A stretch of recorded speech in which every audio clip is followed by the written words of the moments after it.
wall desk once it went viral. I had Sinek, he gave me a compliment on my work. And also Trevor, The comedian. yeah, the Salone del Mobile, the biggest furniture fair in the world. I was part of Masterly, it's called, and the Queen of the Netherlands was visiting that day. She saw the wall desk, like, oh, I've seen this online, but I didn't know it was a Dutch designer that made it. I got approached by one of the producers from a new movie, Big Box. So they saw my chair and my side table as the perfect pieces to show. So that became a Netflix movie. So that was nice to highlight my furniture. So this is how it starts. It's just a piece of foam. I place like cuts on specific places. I fall down and it becomes a chair. Wow. And becomes three-dimensional. So this is the seat and you fold it like this. This one you cannot unfold, but this is the wall desk. Go against the wall. How did you learn to cut? How did you come up with that? It's a bit of a secret, I would say. Thank you so much for taking the time to come onto the podcast. How I first came across you, I think I was just scrolling through Instagram and I saw your furniture, the one that was from the wall, that you sort of put it down and it turns into this sort of hanging table. And yeah, I think and I put you on my podcast list and I've reached out. And since then, I think I've seen the chair and your clips have just come up again and again and again. So that's how I first came across you, Robert. Great. Well, thank you for having me. It's an honor just to also to talk about my work and the explanation behind it, how I came up with the idea. And yeah, of course, the one you are talking about is the flow wall desk that is hanging on the wall. And that one I've created a couple of years ago. Yeah, it's part of my my whole range of furniture pieces. But that one took off quite well, I must say, unexpectedly actually. So it also went viral on Instagram back then. That's also the reason why you saw it probably. And yeah, it was good so far. Yeah, I noticed that a lot of your clips have gotten viral. Did you film and edit them yourself? You seem to be very good at marketing. I did it, well, probably because I know my work the best, I guess. And I know which angle you have to make in order to visualize it perfectly. That's why I also filmed it myself, and I'm the one in the video that unfolds the products and to show the perfect way of how to do it. I like to show the magic side of it, I could say. Yeah, because it's very much an interaction between me as a designer and the products I design, and it should be playful. So I don't know if you've seen my TED Talk. A bit. I So saw the clip. Yeah, it was like 9 years ago, was it? uh, I think almost, yeah, something like that. Yeah, but in my TED Talk, I do explain how we, as a child, we have this fantasy of just creating stuff for ourselves, like our toys, and try to be creative in what else we can find in products, like for toys, to create our own toys. So when I was younger, I created my own toys with stuff I could find around me. And just think about that. That could be like a highway or like paper that you can construct and make something out of it. So it didn't have to be expensive in order to work for me. And I think a lot of children can resemble to that. And then, yeah, when we get older, we actually lose that way of being creative and our fantasy, and then we we'll get a job, and it's probably totally different than what we used to as a child, of course, or what we dreamed of becoming. So then it's up to me as a designer to keep that the joyful the trigger to trigger your mind to create something for the end user, and that's what I'm trying to bring into my products as well. So it's not like a fixed object that you can use. I want to. I like the way that it's transforming into something that you have to do something with it in order to make it work. So it becomes alive in a way. That's what I like. Yeah. I agree. Robert, in today's time, do you still have fantasies? Do you still have a current dream? Are you still a child today? You could say I am, yeah. For me, it's also finding my border in the with the work and the material I'm working with.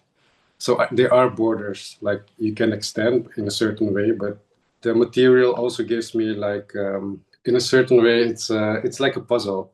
I have to try to negotiate with the material, like what can I make out of it, and also physics and logic comes to mind because not everything is possible. So it is a challenge sometimes because I have in my mind like, oh, this could work. Like if you transform it into that, it becomes a beautiful shape. But then in reality, if I'm trying to create that with the material, it doesn't work like that.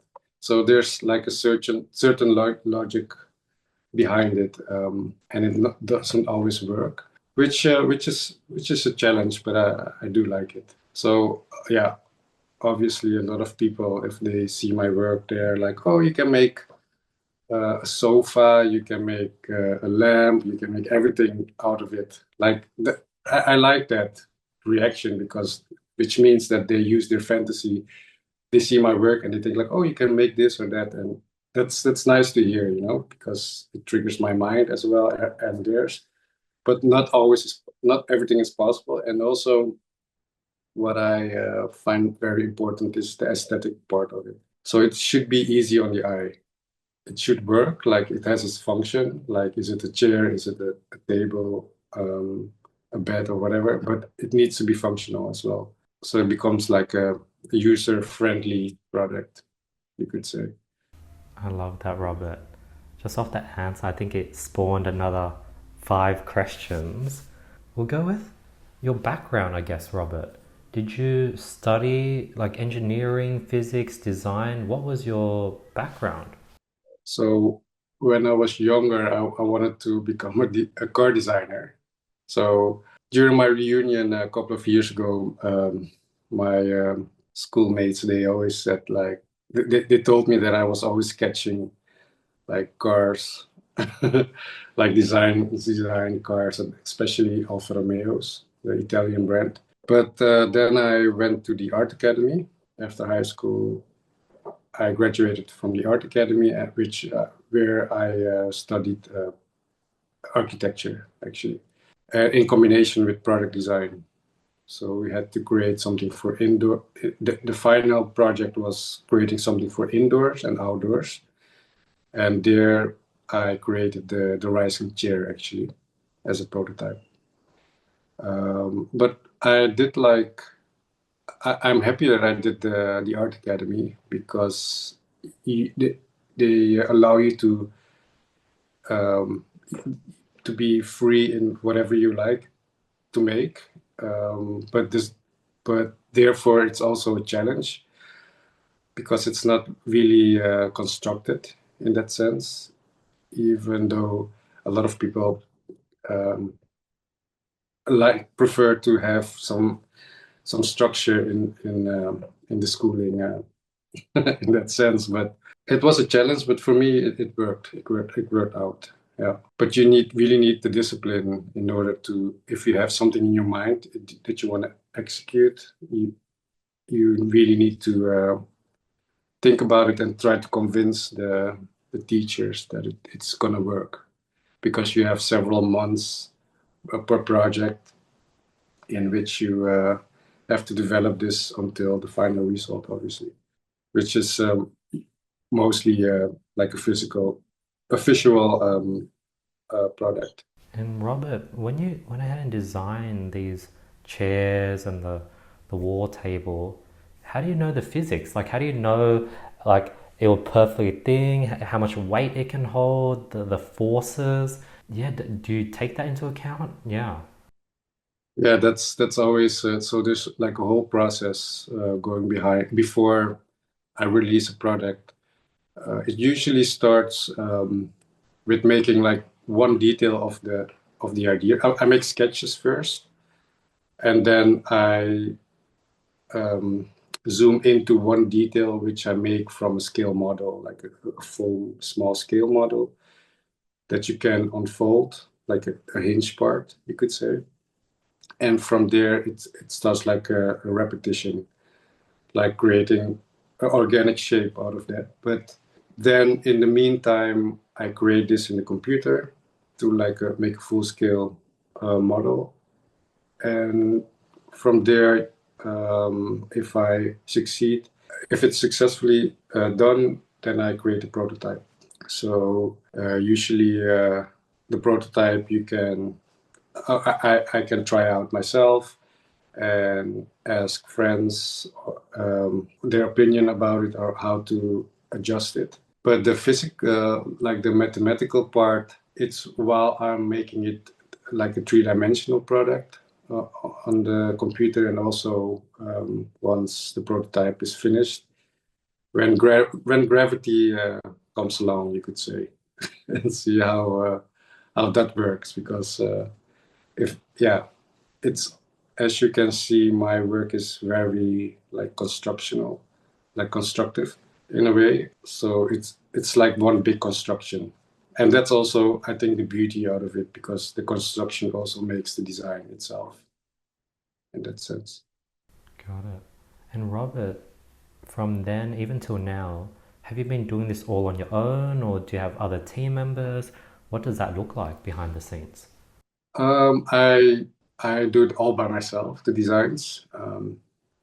I go from like one design that I released, finding points that I can use for my new design, like, but it's that which is quite technical in that sense. But there's like tricks that I can use in order to fold something, for instance, and that system I adjust and add to the new one. And also you have to think commercially, you could say. So it's like a balance. What I also mentioned on my website, it's a balance between art and design, like product and art, like combination, combining functionality and art, I could say. So yeah, I try to not to improve. I mean, from the previous design, but just to change what is necessary in order to make something new out of my previous designs. Yeah, and also it should be easy on the eye for the end user. So because it looks quite complex, the idea behind it, the technical part, but someone that hasn't seen it before or just see it in real life, he needs to understand it immediately. Like, okay, this is from flat into a shape. And okay, they can question like, what's the reason behind it? But then again, that's therefore the shape it takes. That's why it's shaped like that, because it becomes something else. Like visually, it needs to be clear at once what it is for me. Yeah. What is your volume like per design for each new thing you create? Is it a limited production? Do you still produce any old designs? Yeah. So it depends on, for instance, I have like smaller items, like the fruit bowl, you could say. That's like a bigger amount of pieces that are being made. But the wall desk, for instance, is more like a limited amount. That's how I will continue to do with my new designs as well. Because yeah, it can be quite costly to make, obviously, because a lot of details are involved, and you want to keep the quality high. So they will stay as limited pieces. But and also I mainly sell outside the Netherlands online. So social media really helped me grow in that sense. Yeah, the Dutch market is quite small. The Netherlands is obviously quite small. So outside the Netherlands, mainly the US, I sold quite some items because, for instance, New York has small apartments, and people like to have something that you can fold and just place somewhere in order to extend the space. So that's quite helpful for me. So Is it direct to? sorry. Oh, you can finish. So you're based in Australia, right? Yes. Yeah, yeah. I checked it out. There's also a shop, Hub Furniture, it's called, in Australia, where they also sell my furniture by coincidence. Wow. Yeah, so it's mainly international. How did you go ahead and, I guess, sell it internationally? Like, how did it end up in Australia? Like, did they contact you, and then did they purchase directly from you, or is there like a distributor? So they, due to publications, when once a product is published on, for instance, this Design Boom or other design profiles, then yeah, you get recognition, and they found the shops will find you through publications, and from there they reach out. So again, social media is really helpful for me in that sense. I remember, I think 2 years ago, so you have the Salone del Mobile in Italy.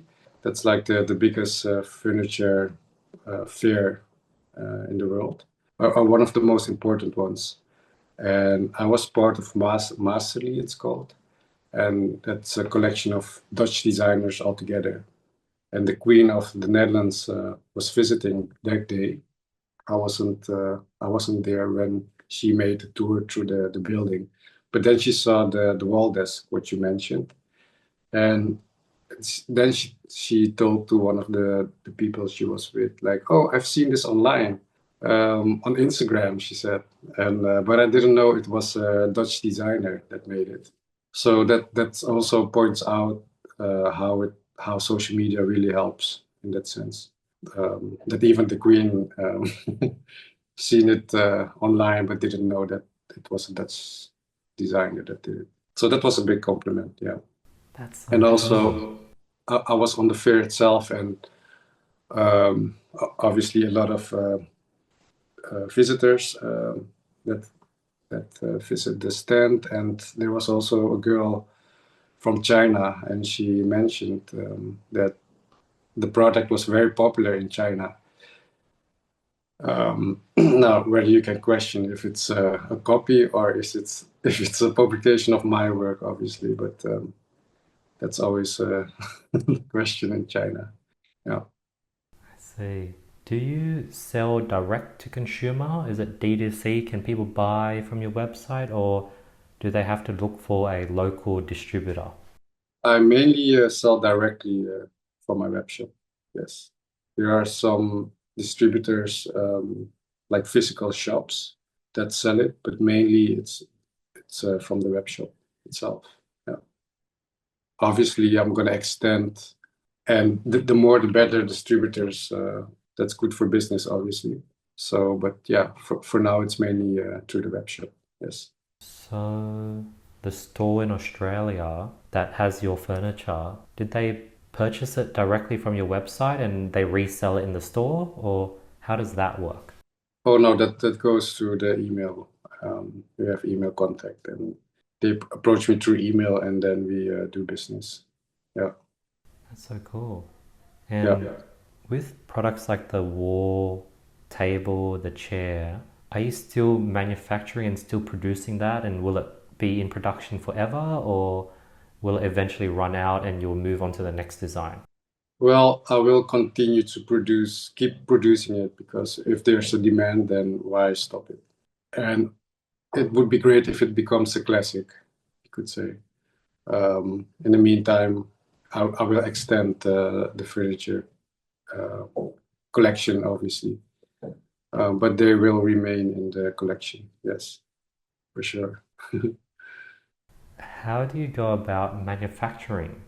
Where's it made? How did you scale manufacturing? So it's partly production is partly in the Netherlands and partly in Portugal. So still within Europe. I remember with the Flow wall desk, that one I didn't expect it to get so much attention online. So when I released it 2 years ago, yeah, my Instagram went crazy. All of a sudden, I got a lot of followers, and per second, like 2 more followers, 3 more, and then yeah, and then I didn't know what the source was, where it came from, but because usually you get tagged.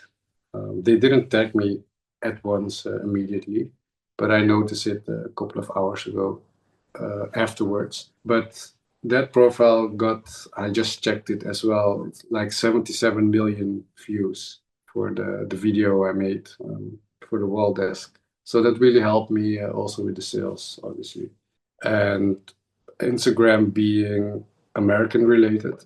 So a lot of sales came from America, actually.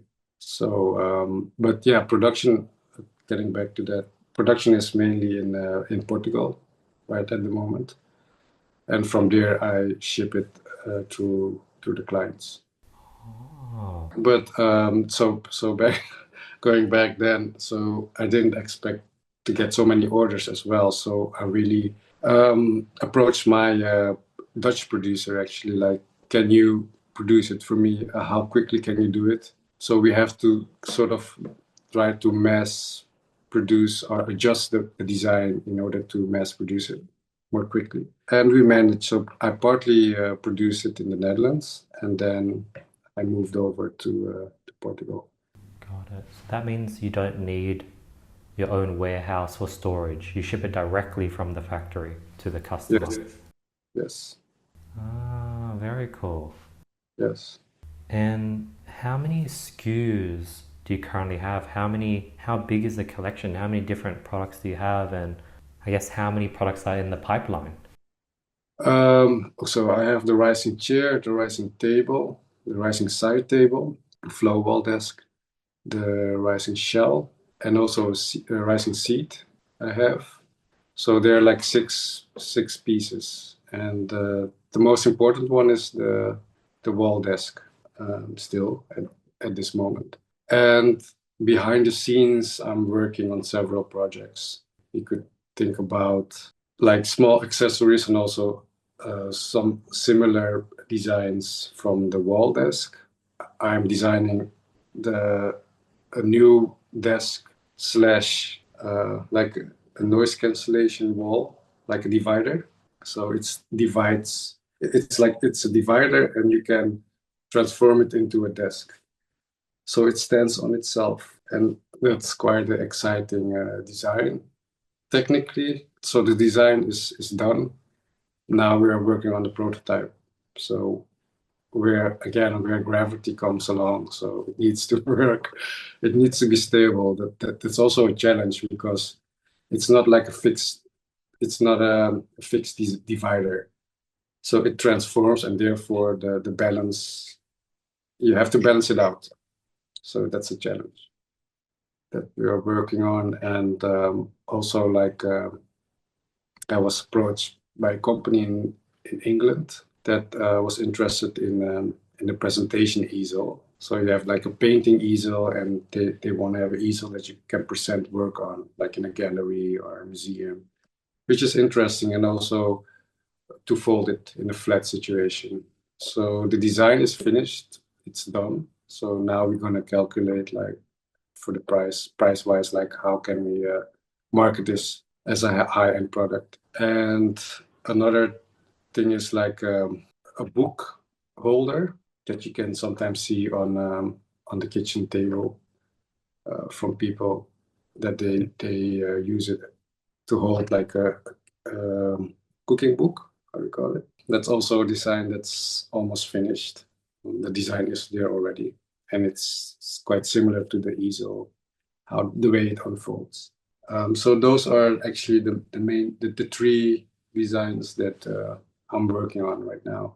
But it needs to be needs to be done in a way that, well, once I release it, production has to start already, or I have to have a stock, some pieces in stock, because I always get this question like, okay, when are you gonna present a new design? And but it's not like a painting that you can, as an artist, you paint and it's done, like a one-off. It needs to be ready to be used and to be sold. So it needs to be pretty well done in order to commercialize it. That's why you'll see it once it's once it's finished, and not as a prototype, because also you have to patent it before you release it, because that's also a different problem that you have to face once you release a product, and you're gonna get copies that you will have to fight against. Yeah. Have you had any success fighting copies? Any interesting stories you can share when it comes to replicas and copies? And when you see it, do you get angry or do you feel it's a compliment? Yeah, a lot of people, they say you should see it as a compliment. But I mean, I'm not Da Vinci. I'm not I'm not in on that level. So level of fame. So I'm still developing to share, and also to share a lot of more people than I already did. So there was a, what I also mentioned, the wall desk has been copied many times, and the source comes out of China, obviously. But there was a Dutch shop, quite a big shop that's also in Belgium, and they took a pallet or several pallets from China that shipped to Europe, and from there they tried to sell this copy all over. And I noticed that no, actually friends, they mentioned that online, like, have you seen this? Like, they were really promoting it quite aggressively, and obviously for a different price as well, and not to mention the quality, which was quite bad. I got hold on one of them just to observe and to check it out. And yeah, the size is different. The material they use is so different. It's wood, but not in a good quality, in the best quality you can expect. So yeah, that was okay. So do I see? So I had to take a lawyer to start dealing with this problem, and eventually, yeah, we solved it with the other party. But yeah, it's not something I want to dive into myself like all the time. I just want to create. As a designer, you don't want to be involved in this for too long, and it's also like it brings a lot of negative energy. But yeah, that's one part. And also, I had it a couple of years ago that I saw a video online, or it was also mentioned by a friend of mine. He said, like, have you seen this video? Isn't this your chair? So I checked the video, and there was this guy. He designed a chair, and I won't mention the name, but it was obviously the chair I've designed, the rising chair. And then the interviewer, he asked, like, where did your inspiration came from? And then I thought, like, okay, he's gonna mention my name, but I was too stupid to think that, because obviously he would not do that. So he said, like, yeah, my inspiration came out of from spiders. So it was like this, yeah, this setup. Like, obviously it was not true, but so that made me a bit furious. Like, okay, why would you do that? But it happened. He happens to be a doctor that became a designer. So yeah, that's obviously a very easy way to become a designer, just to copy someone else's work. So then you have to also approach this guy, and yeah, you start this discussion about how we can deal with this. But again, it's a lot of negative energy that you don't want to get too much involved into. But yeah, you have to do it, and it's gonna become a problem when people are questioning you as the designer, like the original designer, like, because I read the comments underneath, like, when it was clear that he wasn't the designer that came up with the design, and then people questioned me, like, who? But wait a minute, who says that Robert van Embricks is the original designer? So that was a bit nerve-wracking. Yeah.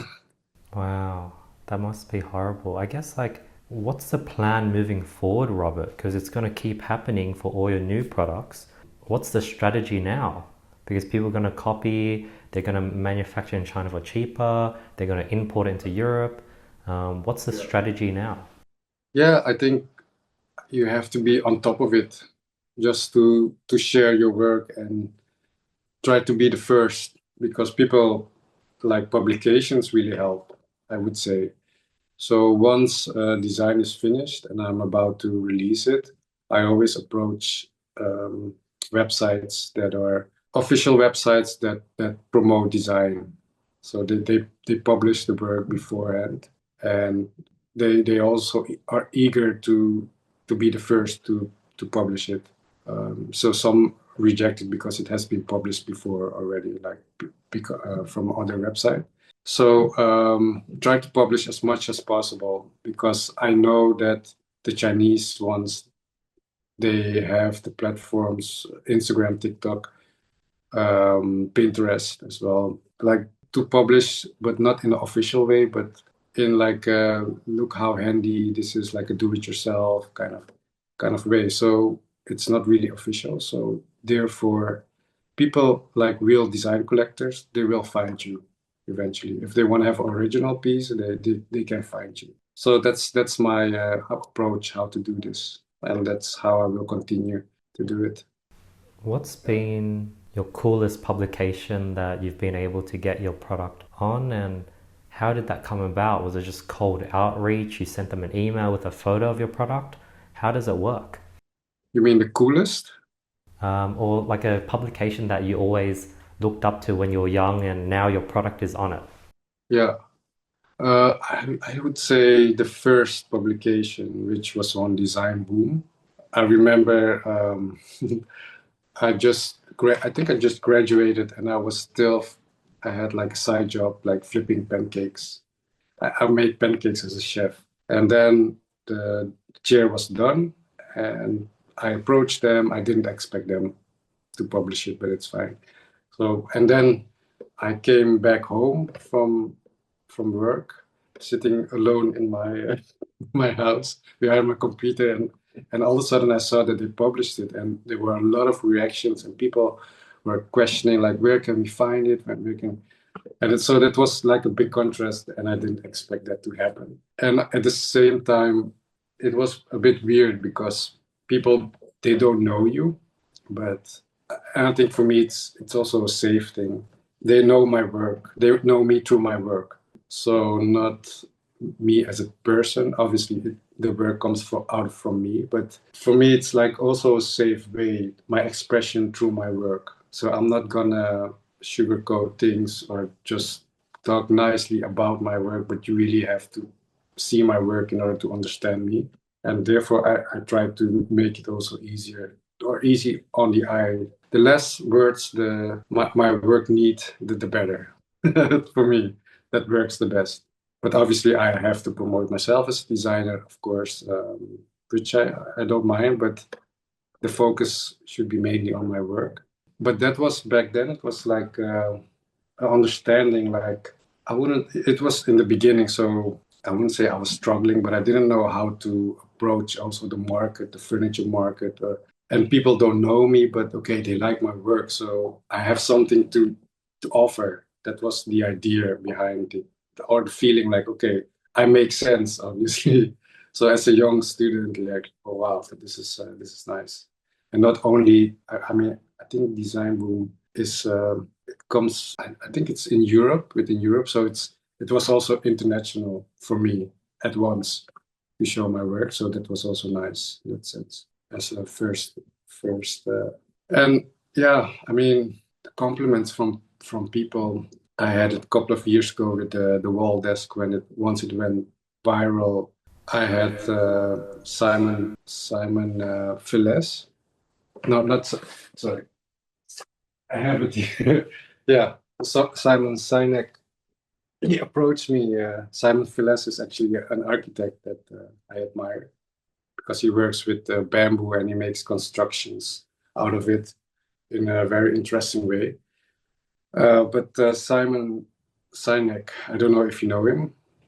He's uh, he's a speaker about leadership, and Oh, yes, yes. Simon Sinek, The Find Your Why.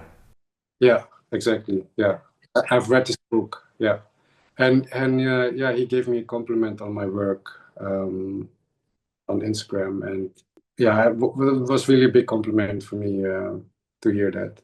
And like he sent me a private message, and also Trevor Noah. No, that rings a bell.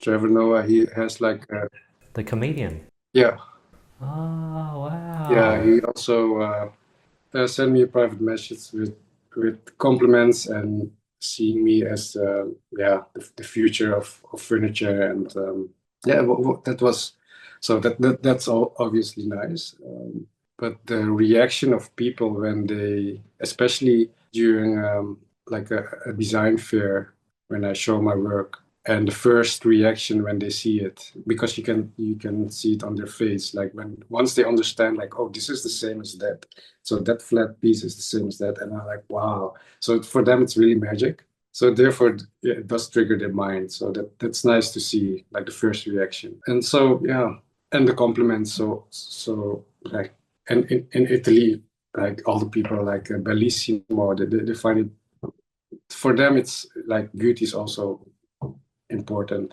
Like the Dutch are very sober, you could say in that sense. So they trying to understand the practical part of it. Like it's flat, so you can store it more. But the Italians are like beauty is as much as important. So that's something that keeps continuing.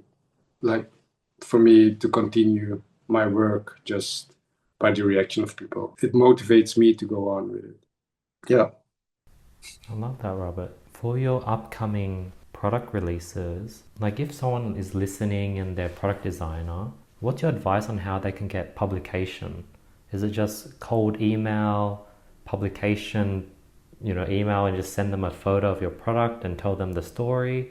Any advice on how product designers can get publication?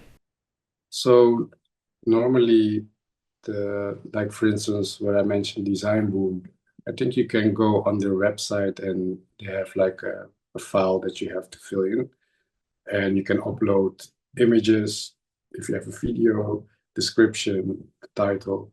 Obviously you have to send high quality videos and images. So it's like a setup already for the user. And then hopefully they're gonna publish it.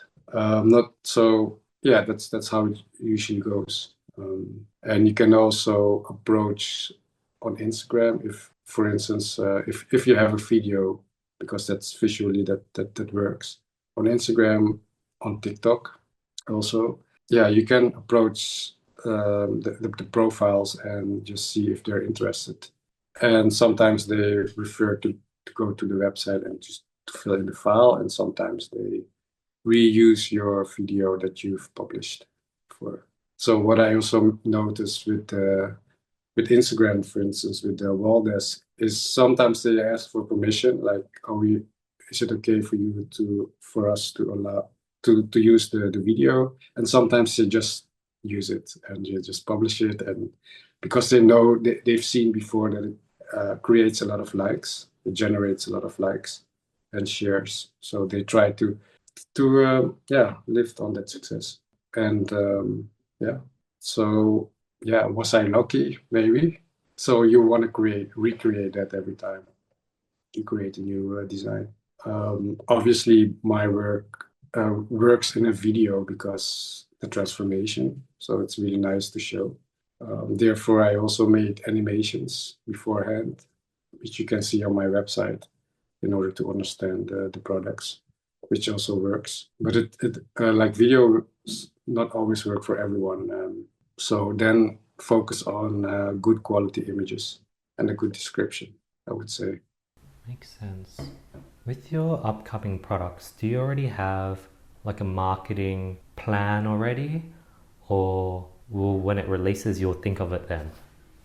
So for now, also with my previous work, they're mainly like art collectors that approach me, are people that like I would say gadgets or something like that's yeah quite unique in that sense. But for me, in the beginning, it was quite tricky because it's a bit confusing for people. They see the design and they think, oh, that's very practical. And they're like, okay, IKEA, for instance, because you can fold it flat back. But that was not my intention to design. That's also what I mentioned in my TED talk, to make the ultimate flat pack. For me, again, it's a combination of creating something that can design itself in a way that it transforms into a shape. So therefore, that's also the art part of it, artistic part of it, to end up with a unique shape that comes from something else. And it doesn't have to be flat. The interaction between the end user and the product is also important for me. So if you have to shape something or change it in order to make the function better, you also see it with enhancing a light, for instance, to move it in a way and then the shape or the design changes. That's interesting for me instead of like a fixed product. Yeah. So going back to the marketing side, it's still gonna be like, I won't say much directly galleries, but yeah, for art collectors and people that like unique design, I will continue to work with that. Got it. And when you work with these gadget collectors, art galleries, how does it work? Is it like a one of one, but then you mass produce it? So that means everyone can get it, right? Or do the galleries sell it on your behalf? Because art galleries, they usually sell like one of one artworks, correct? Yeah. Yeah, I've worked with a gallery. It was not one like a limited edition of one or two, or like 10, for instance. But what would be interesting is like using a different material or a different color, which makes it unique on itself, apart from the ones that you can find on the web shop, for instance. So it's yeah, but the designs, yeah, it's they're not one-offs. No, not yet. I see. And right now, around your house, Robert, is there any like models or prototypes, something small that you can show on the camera? Is there anything in?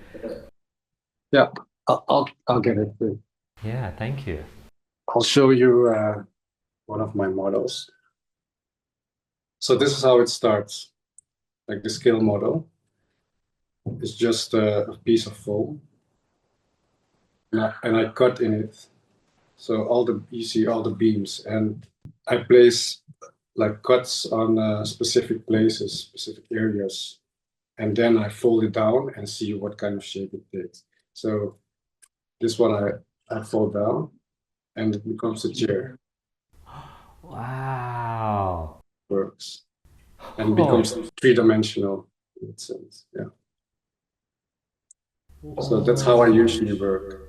Not always. And then from there, I put it in the computer. Yeah. How did you learn to cut and know they'll come up with that? Well, how did you come up with that? Yeah, it's a bit of a secret, I would say. No, it was at school that we had a course in, we had to make something. Yeah, it's not related to what I'm making right now, but it was a way to create a hinge in that sense that I've seen, and I was like, okay, I can use that. It's very easy with this material I'm working with. So I continued to do that.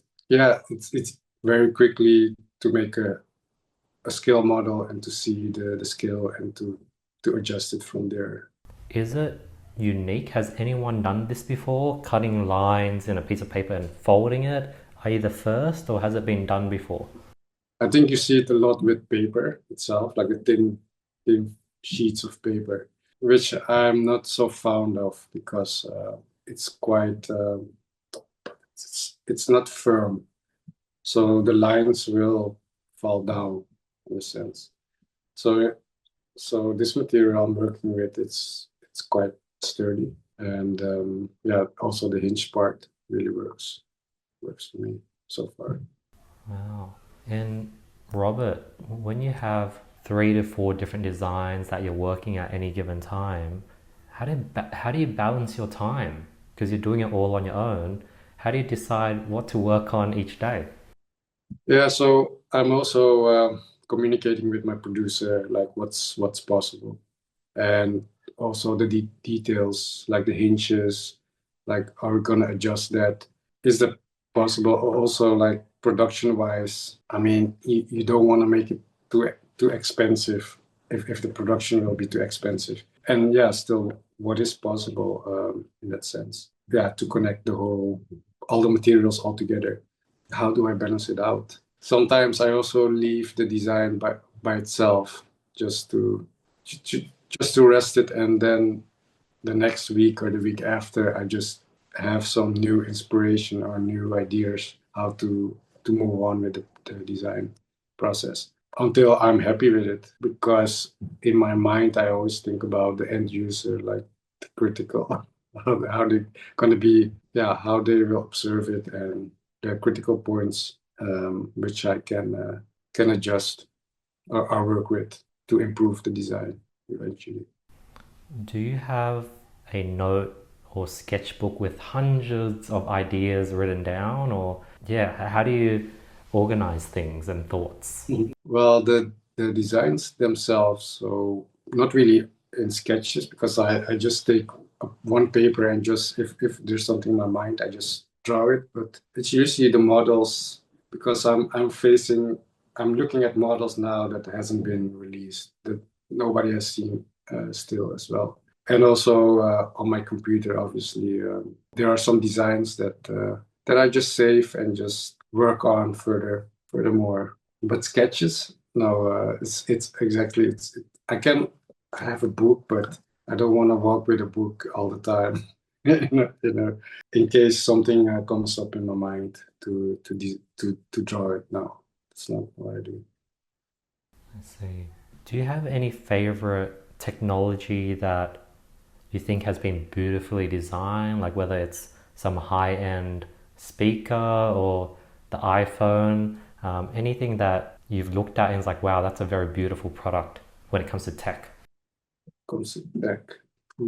Well, because I wanted to become a car designer. I do check cars a lot, like car design itself a lot. But I have to get used to the minimalistic way of designing. Like in particular, like the headlights or the taillights, that how people like how it's being designed recently, that it's like one part. For instance, the tail, you have not two separate tail lights anymore, but it becomes like one part. So I do observe that kind of quality, and to see how it fits in the market and how other brands try to reuse that or try to make something unique out of it. But yeah, other than that, like small, to be honest, I'm not really like a gadget kind of person that like high tech pieces myself. I don't know. Maybe I do like to create things, but not in that not in that way. Also don't have like a fancy watch or whatever. No. What's your favorite car design? I think again it's gonna be Alfa Romeo. I think I see Alfa Romeo as a bit of the underdog in that sense, because they really focus on design. That's a good thing, because it creates a lot of emotion, and that's why people like the brand, because it triggers something. But the whole marketing part of it, like it's not so good. It's not so good in that sense. But maybe that's why I do like them. No, it's humane. It's quite humane in that sense. I don't know if you have them in Australia. Not many, a small amount. A little bit. Yeah, a little bit, yeah. So you don't see them driving. You don't see them a lot on the road, right? Maybe one out of every 300 cars. Okay. Perhaps they don't have any dealership there. A small amount. I think one or two, there's not many dealerships. Yeah. Yeah, that keeps them also quite exclusive, no? You could say. Yeah. So I would stick with Alfa Romeo. Which is your favorite Alfa Romeo car? Well, I'm gonna tell you a story about Alfa Romeo because where it happened, where it started was back in 1998. In '97 they released the Alfa 156, became a tremendous success for Alfa Romeo. And my stepfather, he purchased one back then, and I had the folder. I remember I was typing out like a description out of the folder on my typing machine, like a very old one. And not that we were used to do that, but I just like having pieces of paper for my. I had to talk about this specific car. I was allowed to talk about this specific car in the class, in front of the class. And that's also a bit weird talking about one specific car out of a folder. But I didn't care. I was allowed to do it. And I remember that the children were like, oh God, this is such a horrible interior color. It's green. But I really like, I don't care because I like it. And so that was a nice thing to remember. That was back in 1998. It became car of the year, I remember, in Europe. So that was, I think, one of the most successful models for Alfa Romeo. And then it takes quite a while before they release a new product. It's also not very common in the car world. If you really want to keep the market up, like the people that used to have the predecessor, they are waiting for the new one. And if it takes too long, they're gonna go out to go buy another car at a different brand, obviously. But I think 2016 they released the Julia. That was, yeah, quite like a competition for the German manufacturers, you could say, which was a nice model. And then the Stelvio, the SUV, because yeah, they cannot left behind with the whole SUV hype. So they had to design a SUV, the Stelvio, and yeah, to make money as well, which is still one of my favorite cars. I could say the Stelvio. Delphia. Wow. I thought you were gonna mention some old vintage Alfa Romeos, but it's cool that you've brought up the recent ones. Yeah, quite the new ones. Well, my most favorite Alfa Romeo is the 8C, 8 Competizione, How do you but that's you could say Alfa Romeo 8C. It's called. 8C composite? Yep, found it. Composite zone. Oh wow, that's beautiful. Yeah, that's my dream car. Yeah. Wow. How about when it comes to clothing, furniture, products, shoes, watches, or jewelry? Any favorite, something that is very beautiful to you? I think I think I used to like the GUBI. I think it's called GUBI. It's a lamp, also quite similar to what I designed. I think it's a lamp that you can fold it down, like two pieces that you fold down, and then the light goes up. And when you fold it up, the light goes down. I think it's GUBI. GUBI. Is it like a book? The book lamp? Oh no, different. Oh, it's like a sphere. Yeah, yeah, Ah, pendant lamp actually. So it's like a round kind of shape. So this element of adjusting it in order to have light from above or from below, that's a nice element. I think I like how this, and aesthetically, it's nice to look at. wow. And who designed the Gooby lamp? It's a good question. To be honest, I don't know the designer itself, but I like the mechanism for sure. Do you have any drawings or ideas or models on your phone or on your table that is something that will probably never come to light, but you put it down anyways? From my previous designs, Just ideas.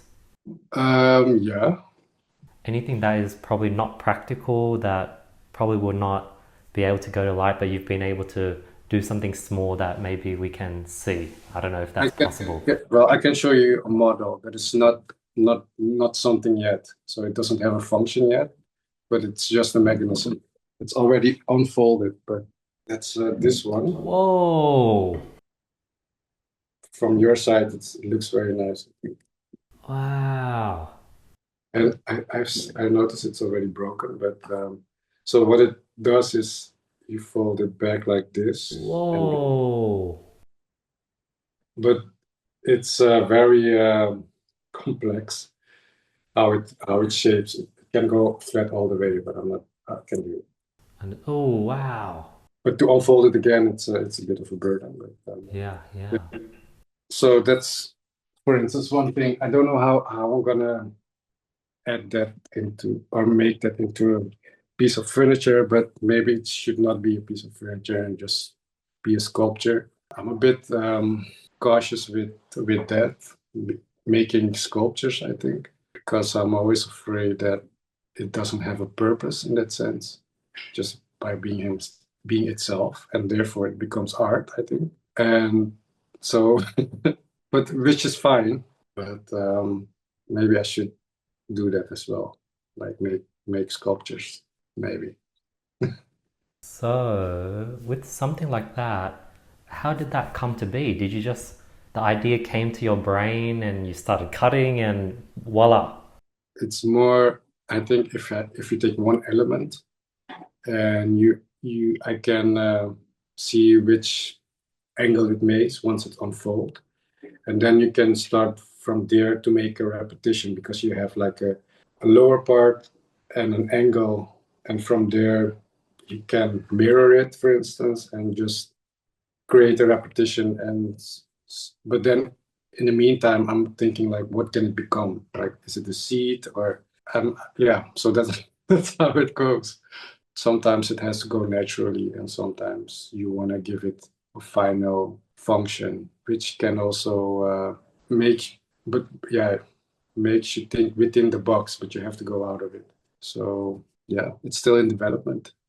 What do you call this type of, is it like origami, math? Is it prism? Like what is it called? The cutting of the strips and people do with paper. Has this technology been used elsewhere? Yeah, well, you see, they name it indeed like origami, even though origami is really the folding of the paper itself, which I don't do. It's more like the sticks, or yeah, the cutting of the sticks. But who knows that in the future I'm not gonna cut in this way, but in a different way, and really go into dive more into the origami part of it, because which I already did before, because the idea was also to create a construction that adjusts the light from skylight.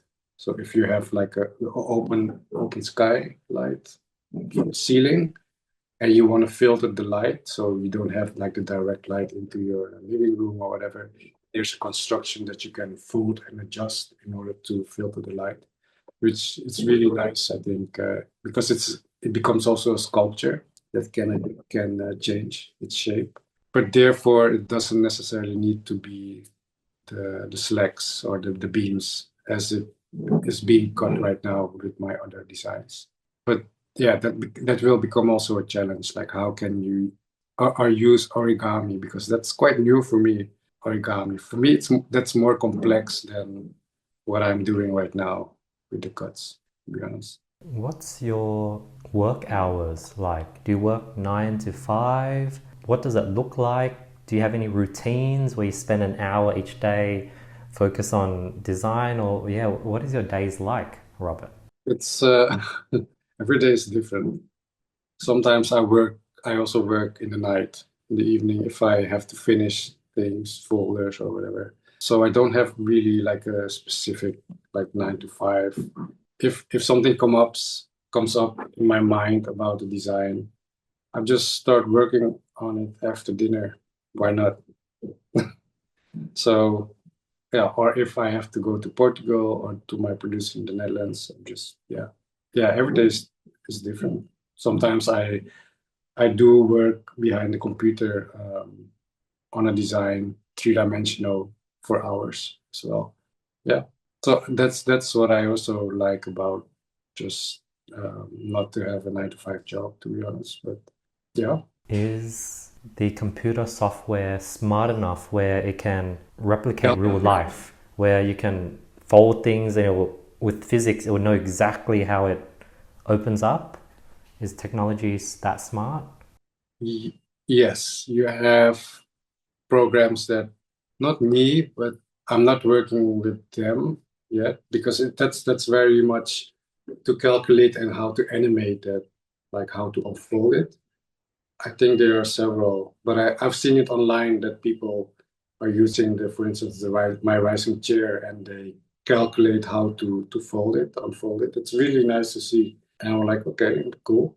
But I do mainly use a program that can three-dimensionally make it, and I can twist it around to check all the dimensions and all the angles, and that's usually good enough for me to start the prototype.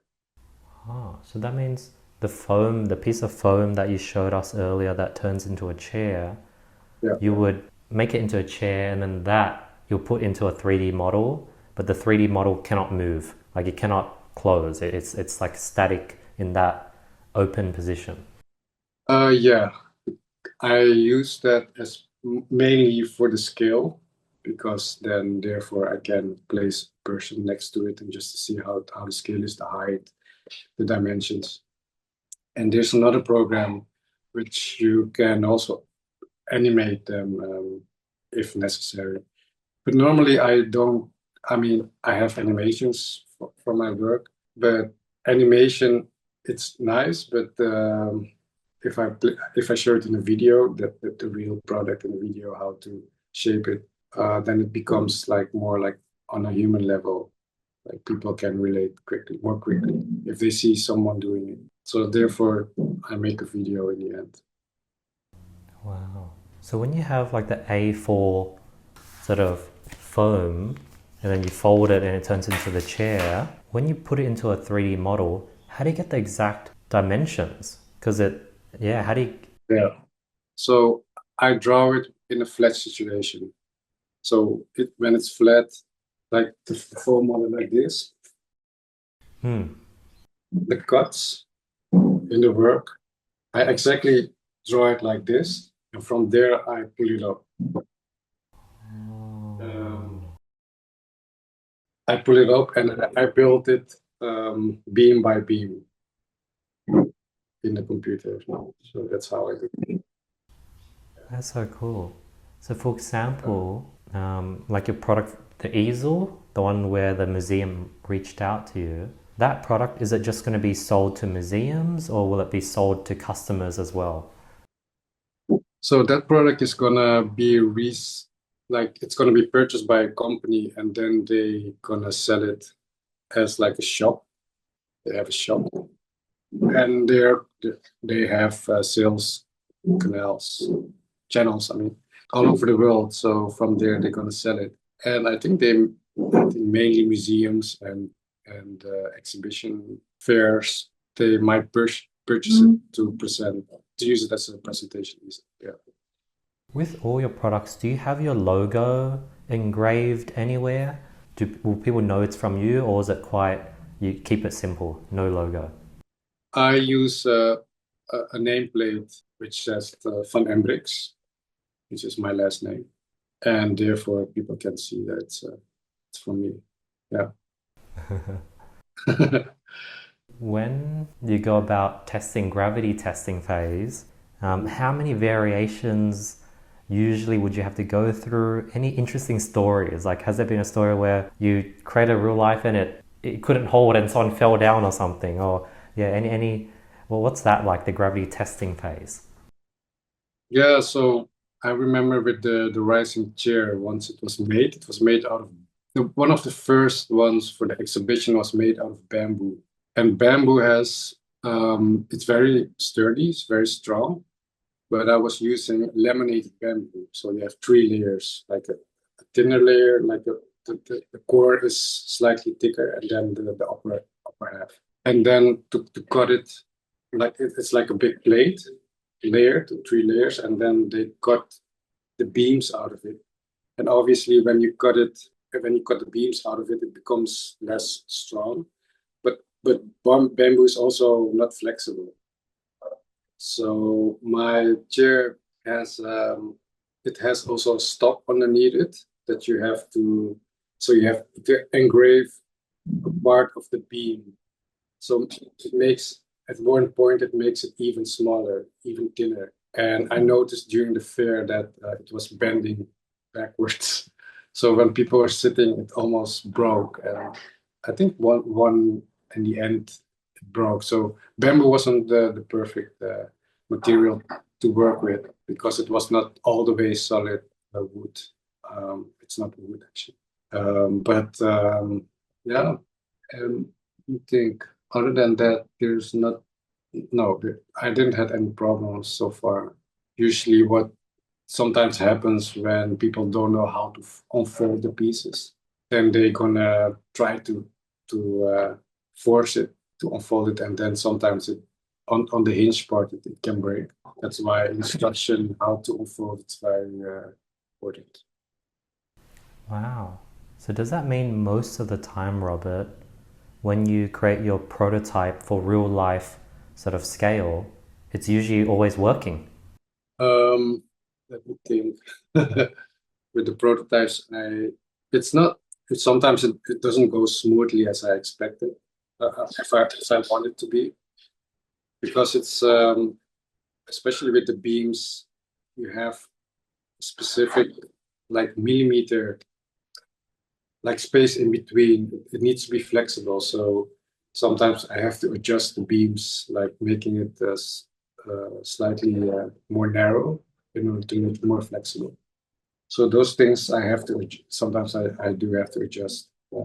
So yeah, moreover, then you have to dismantle it again and just adjust it and put it back together. So that takes some time. For the wood prototypes, the one of one, the real life size, do you have a workshop? Do you make it yourself?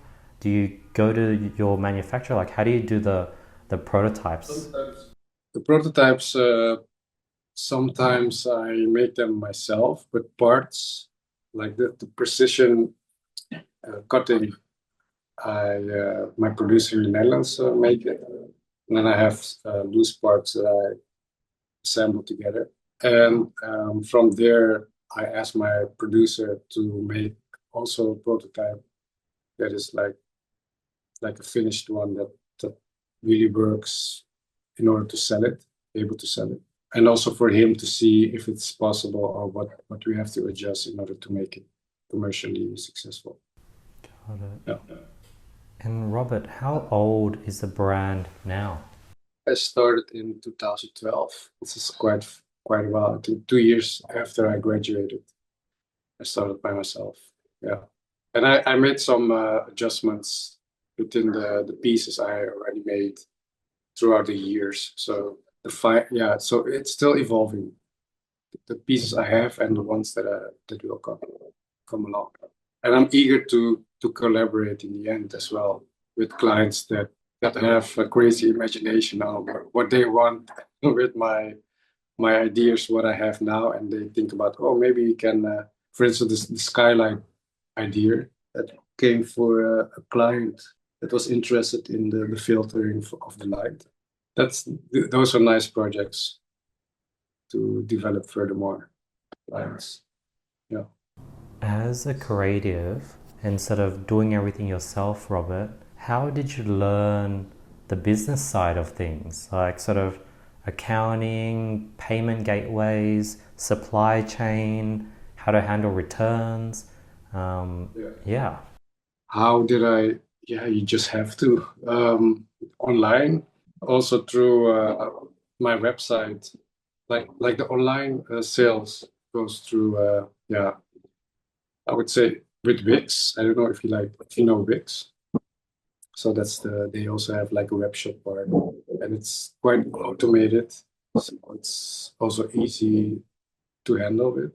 But also my agent just discuss the works with my agent and potential clients, and make sure that production is on time and also the shipping goes well. because I think most designers in the beginning, they want to control everything. They want to do everything by themselves. But in the end, if you want to grow, you have to get rid of that idea that you have to do everything by yourself. Even though it's quite difficult, but I'm still learning. It's not like I'm done now. It's always a challenge. It can always be a challenge, especially when you export internationally as well, because you also have quite restrictions on some countries as well. How do you go about pricing? How do you determine how much margin is healthy? Yeah, do you just come up with a number yourself? No, I check the production cost, how much, and it depends on your stock as well. How much do you want to produce beforehand? And from there, I make the price. I calculate on top of it, like the part of the agent, what I want to earn myself, on top of the production cost, and also keep in mind that shops want to purchase it or to resell it. So that's also a piece of the margin. And from there, you create your own price. Every time you release a new product, and then obviously the manufacturer has to buy the materials to make it, are you always fronting the investment, or have you pre-sold some stock so you have some money for that, or is it always a risk every time? It's always a risk. You never know if it's going to be a success, but my producer has to like do the production beforehand. Yeah, because people don't want to wait too long. If they make a purchase, they don't want to wait months in advance to wait for a product that they bought, which I understand. I also don't want to wait too long. So that's something you have to consider for sure. Yeah, because it's a very high-end, expensive product. So if you have, I don't know how many, what's the MOQ, the minimum order quantity, that's a big chunk every single time you release a product. Yeah, true. So that's why the stock won't be that big in the beginning. Like with the Waldas, it was I had to make a stock. Or I mean, I didn't have the stock when I released it, but then the orders came in, and I really had to dive into it with my producer and quickly come up with a solution to produce it. So it did take several months, and I noticed that clients were like, "Okay, where's my wall desk? I purchased it a couple of months ago." So, but I didn't expect it to be such a success with that. So I had to force myself to quickly make it being produced for, yeah. Does that mean on your website the products are never sold out? People can always purchase? Yeah, unless pieces are being sold out, of course, yeah. But it also says how much depend on the stock, how much time it takes for them to wait until they get the product. Yeah. Got it. And when you filmed the video for the wall table that got 55 million plus views, did you know it was going to go viral? Like when you're filming it? Oh, No, I didn't know. I deliberately wanted to film it in like a housing environment, not with a white background, and just keep it sterile. Because people want to have the imagination of it can be in my own living room, like how it would be in reality. And the nice part of that video is what I've heard is because I'm walking inside the living room, and then I changed the chair. I repositioned a chair, and then immediately they see the wall that's against the wall. And then they think like, oh, it's just an art piece on the wall. And then I unfold it, and I'm like, oh wow, okay, that's it. I thought it was about the chair, but now I see what's going on. So that was the nice part. But I didn't expect that to blow up like that. But then again, yeah. did you have a history of editing, filming, social media? Um, Not specifically. I might have learned a little bit about angles, positioning at school. But then again, I know the best angle of my work, because I also see with copies that are being made of the wall desk, for instance, and the pictures that are being made are they don't enhance the best angles of the product, because I know my product the best in the best way, of course. That helps, I think. And I guess tell me about the TEDx, Robert. How did that come to be? Like, how many years in? Was that before, after your viral video? Yeah. That was before the viral video. The person who reached out was have seen my video. I think it was a video as well, not images, on boardpanda.com. I don't know if you know that.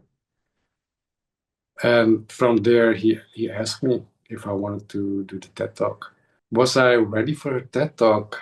That's a question I always question myself. I think I would be better now to do a TED Talk than back then, because I really am into sharing my thoughts more, like the design. It's more settled for me, my brain, my mind, of where I'm standing right now than back then, almost 10 years ago. So my TED Talk, yeah. And what you've seen is that I brought my the rising chair with me in the beginning, where I unfolded and just gonna sat in it and just started talking about it. So that was a nice approach, I think, for the audience to see. Would have I would have done it differently, I think, more convincingly if I got the opportunity now. But I think the message was clear to explain how we evolve as a human being, like as a child, our fantasy, the triggering of the mind that we lose when we get older, and that we hand it over to the designers to come up with things for us. And that's where I come along as a designer. That's my part, and try to bring it back, the your fantasy and the triggering of the mind. So that was it was a nice approach. Yeah, it was in Luxembourg. Yeah, I think you carried it and then you opened up. I guess that was quite convincing. How would you make it more convincing? I think yeah, good question. Well, it's more of my feeling that for me, I was too aware of the fact that it's live. Or are they gonna, yeah, obviously they can adjust the video, but there was a live audience. I had too much of fear of failing, you know. Right now, if I would do it, I'm more focused on what I want to share with the audience, instead of being there at the moment and just being too much of scared that it's not gonna come across. So that means the TEDx was before the viral video. So that means before the viral video, you already had a successful, profitable brand, and it was already on small publications. So it was already a flourishing business before the viral video. Yeah, correct. Wow. And also, okay, what also my highlight was I don't know if you know the movie Amélie Poulain. Amelie, no. It's a French movie from the director Jean-Pierre Jeunet. And I saw this movie back then at high school. Went with a whole group of my classmates to the cinema to check out this movie. It's a very artistic movie. People didn't understand it, but visually it was perfect. And during COVID in 2020, I got approached by not the producers, or one of the producers from a new movie. It's called Big Buck, and it happened to be also from Jean-Pierre Jeunet. And they asked me if my furniture piece could become part of the movie, because it was about the future and the gadgets and how to use interior like products in the future. So they saw my chair and my side table as the perfect pieces to use to show. So that became a Netflix movie, Big Buck. So that was nice for me as well, to show to highlight my furniture. Big buck. I think I also have it on my Instagram account. Is Big Bug? Is it BIGBUCK? BUG. BUG, Big Bug. Ah, and your product was in Big Bug. Yeah, the fruit bowl was in there, the side table, and also the chair. Wow. And on my Instagram, you can also see the parts that they unfolded.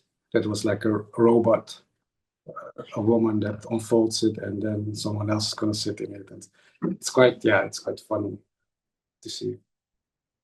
So yeah, it makes sense to have that those pieces in that movie, and hopefully it's gonna happen again in the future. As I keep producing or keep making new designs, obviously. How did they find you, Robert, you think? Was it just maybe they found you on social media? How did people... For sure. Yeah. Yeah, that's why it's so important, social media. I think more important than single shops, I would say, or galleries that expose your work. I mean, you can reach a bigger audience with social media for sure. It goes much faster, and it's gonna go even faster in the future. So, however, the attention lab, like the time frames also becomes also shorter because tomorrow is again the next big thing. It's tomorrow, so you have a short amount of time to show your work in order for the audience to capture it, and tomorrow it's going to be something else. So that's how it goes. Yeah, fortunately. So you have to keep evolving and keep posting new stuff as well. And I think the advantage of galleries in that sense and shops is that it's going to be there after the publication, still physically, the product. So that's a good thing. If a So you need both. Yeah, both. If a product designer is struggling to get that reach, get that eyeballs, and they're not getting views on social media, do you think it's their marketing, they're just not filming good videos, or do you think maybe the product is just not interesting enough? Do you think how important is it to have a good product to go viral on social media? It has to have something unique, something that people haven't seen before. But then again, is it something commercial or is it an art piece? Because with art pieces you can go crazy, right? If it's commercial and it's a big company, okay, then you could say you're safe because you have your audience already and they might it's more accessible and they're gonna purchase more easily. As a single designer, I think you really have to have something unique and you have to believe in it as well. I think that's also similarly important because a lot of designers they give up quite quickly, or they don't want to adjust it in a way that it's becoming interesting to show the world. But you really need to have something unique, like grab the attention of the person who will see it at the first time. I think that's because there's so much on social media these days that it's getting more difficult to grab the attention. So yeah, make something unique, and it doesn't have to be something that can be flexible like mine, but it's also a way of how you position it in the video or the angles, and so you have to come up with how to show the best angles or the of the product. What's the strongest points that you highlight for sure, and don't give up. Yeah. How do you continue to stay unique, Robert? Like, are you worried that people will become bored or blind? They now know what your design is, they now understand it, it's no longer a wow factor. Is that something that worries you? Yeah, what's your thoughts on that? People have high expectations of what they will see for the next project. I think so therefore I feel the pressure sometimes, like to execute something good, but it has to feel good for me. I always think with the designs I make, like the moment that I realize, okay, this is gonna work.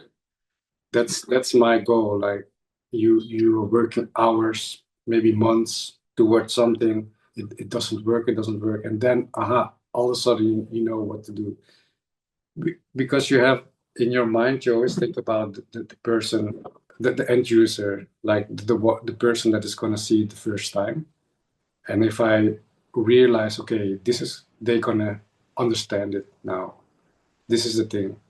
And it has to be simple, even though it was quite complex to get there, but they will understand it. Then I'm done. Then you have to finish it up. And then I'm also excited and I cannot wait to release it. Otherwise, I wouldn't do it because then it's going to be energy drain if I'm not 100% behind my design. Because you will have to defend it, and also I would be a bit of ashamed. Like, yeah, it's in between, but okay, here you go. I'll show it. No, that's not me. Because for me, it's like more embarrassment to show the work. So I have to really be 100% certain that it's gonna be something worth to share. You know how earlier when you showed me that model that you're not too sure what the use case is at the moment? Was that the same with the floating table, the chair, the lamp? Was it the same where you built something you're untoo sure what it would be used as? Or were you knew that you're making a chair? Let me think. Sometimes for instance, after the chair, the rising table appeared, and I knew I wanted to make a table. So you start with the horizontal surface, and then from there, okay, but how is it gonna come from flat to functional as a table? But you keep having this horizontal tabletop in mind. So that's also like kind of a restriction or working from there. So the function is already there in the beginning. But yeah, with the second model I showed you, it's uncertain for what it can become. That's why I also said like it might be just a sculpture. But I'll go on with the shape until I can give it a function for now. I don't know why. But then, well, I do know why, because when people see it, and you give it a function, they can understand more like, are they gonna use, it's gonna be like a user, it's gonna be a product. It's more, I think for the people, it's more understandable why it exists in that sense. But then again, sculptures are nice. I mean, they create emotion when people see it. So I wouldn't forbid it to become just a sculpture, like an artistic piece, for sure. And Robert, with your 6 products, how many of them, similar to the rising table, did you have a restriction on what you wanted to be? And how many of them you were playing around and then you found the function after? Okay, if you see the rising chair, I already had a function that it has to be a chair. And therefore, it was also a challenge because you have certain angles that you have to deal with. Obviously, the back, the seat, the legs. And the nice thing about the chair is that it's all connected. So it all being created once you unfold it. Everything appeared out of it. So that was the easy part. The rising table, again, was also out of a tabletop horizontal piece that you can able to use. And from there, okay, it need legs, and the legs became the middle part, and the middle part was connected to the tabletop again. So it's all fluidly comes all together. And then it becomes a function in the middle that you can use, say, the heartbeat of the table, that you can use as a food bowl to place things in, or maybe newspapers. And then we have the fruit bowl itself. I think the fruit bowl came out of the rising chair. That's a similar shape, the way it unfolds, and it got its function afterwards. That's one of the pieces that has it afterwards. And then you have the side table. That's like a coffee table, the slightly higher one. I think that also came out of the idea of creating a side table, because you have, again, a horizontal tabletop, and how can you reveal the legs? And the legs became like a fluid piece of paper that organically by the wind shapes itself. That was a nice thing. So when it's flat and you unfold it, all the four legs, when you unfold it, it creates like a piece of also a piece of fabric that is moving throughout the wind in that sense. So it reveals the four legs once you unfold it. That was also a nice thing, but technically quite challenging. And then we have also the seat. The seat which you can find on the website was also quite interesting because the way it unfolds, quite complex, but in two angles. Every beam has instead of going like this, I can show it. Shall I show? Please, yeah, I'd love to. So this is the seat, and you fold it like this. Whoa. So you see it goes not only goes on one angle, it goes also to the other side. In the middle, it divides to that side and also upwards. And because of that, you create a higher seat. It's technically to explain that it won't make sense, but how it works. That one appeared out of the fruit bowl, and then I gave it the function as a seat because I wanted to have a higher seat. So the function became afterwards. What else do we have? The wall desk. The famous wall desk, it's happened to being developed by a client of mine in Switzerland.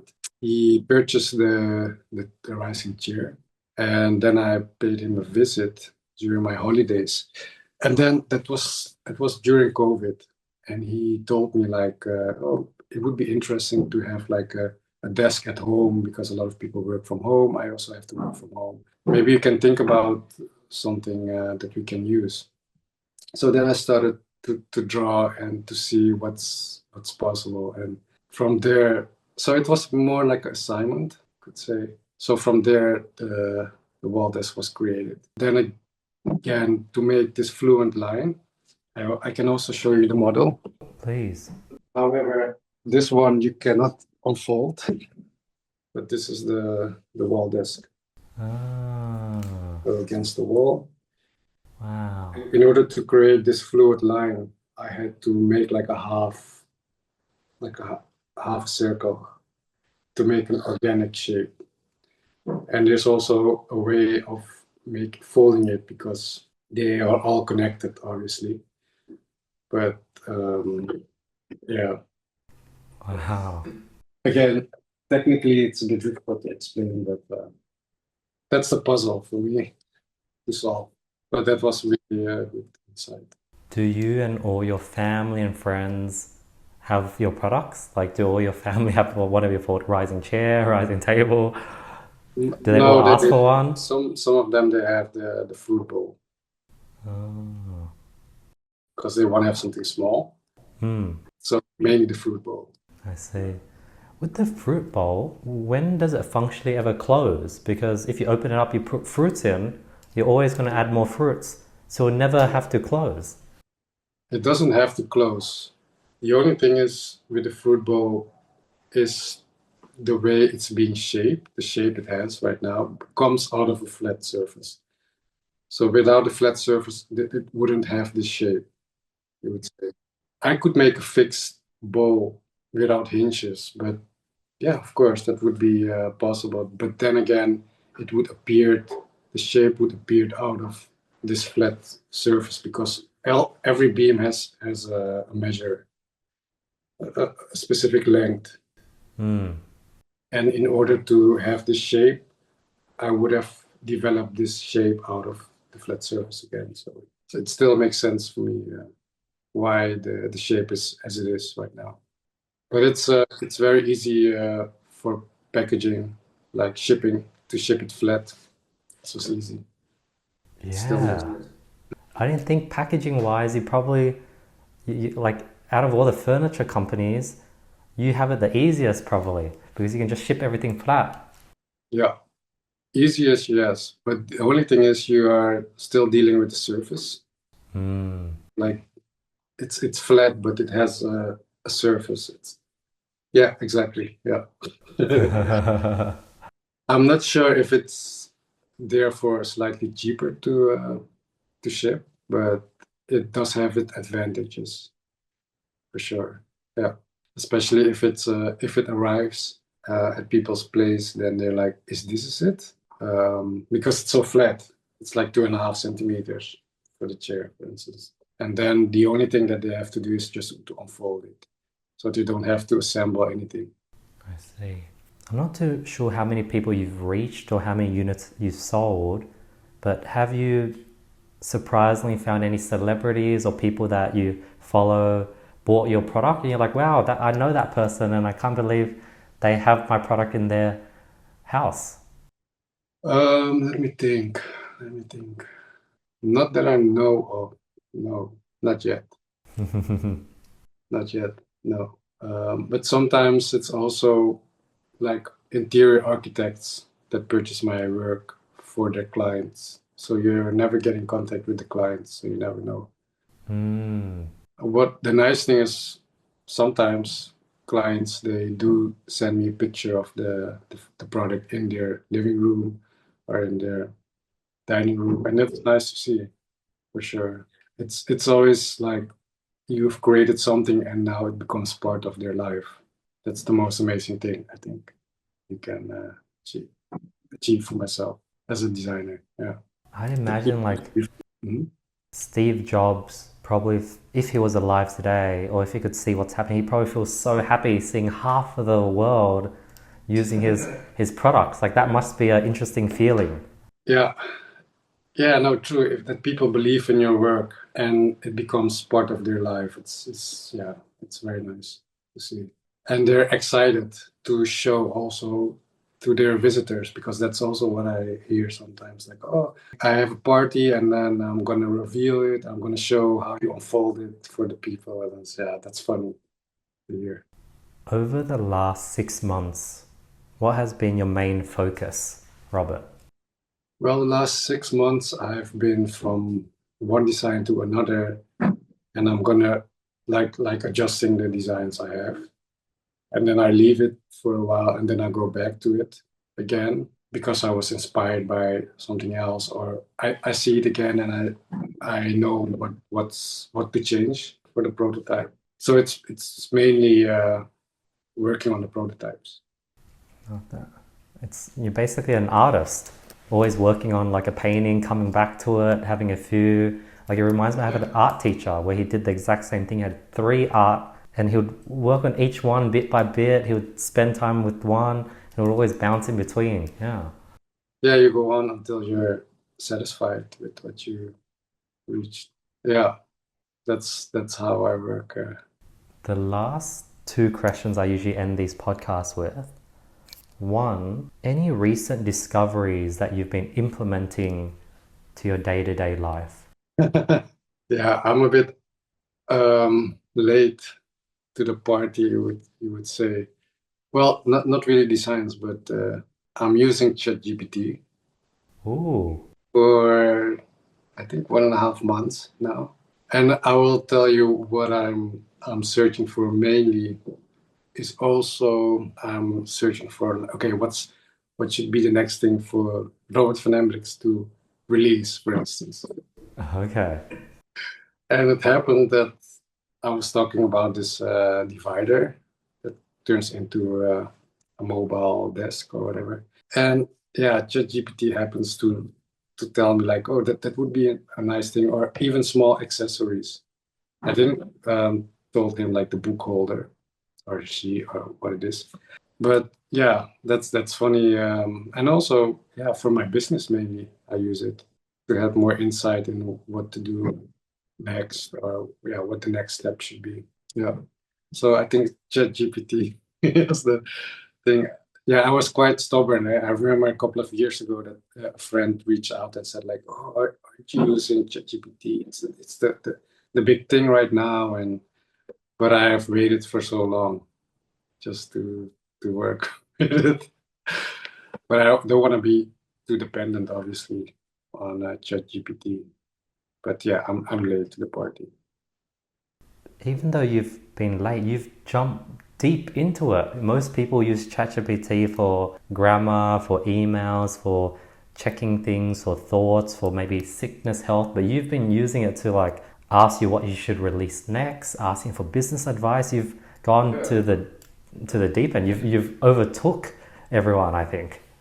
Yeah, I think I also I want to check and test ChatGPT what is there about me as a brand and how I can improve myself in the world of design and how to position myself in that sense. The observation of ChatGPT of my work and yeah, I think it really broadened my horizon for sure. Any lessons you've learned when it comes to positioning yourself as a brand, whether it's things like exclusivity, pricing, what you appear on, any lessons that you've been implementing when it comes to positioning? So, for instance, like shops that are interested in reselling my work, I asked ChatGPT as well, like doing research about the shop itself and if it's gonna be yeah, it's worthy to check out, or is it gonna be enhancing my furniture if I'm gonna resell my work there, for example. So that's something, and also like with the pricing, like I released this piece. What should I do with the pricing if you compare it also with my previous work, like how to position it? So yeah, those kind of questions I ask. Does ChatGPT already know the prices of your other products, or do you have to provide it that data? How does it know? No, ChatGPT is checking the internet, scanning, so like seconds, and they know immediately a lot of obviously also the publications of Robert van Embricqs, and so all the information is being gathered, and then from there they get a conclusion. Wow, I might ask it what it knows about Andy Mine. Yeah, you should. Yeah, why not? As a brand, you can always do that, and you can find out what to improve or what can be the next step for you, for sure. I'm going to try it right after this call. Yeah. Last question, Robert. Any personal goals for the next 6 months that is not work related, not design related, not business related? Any personal goals?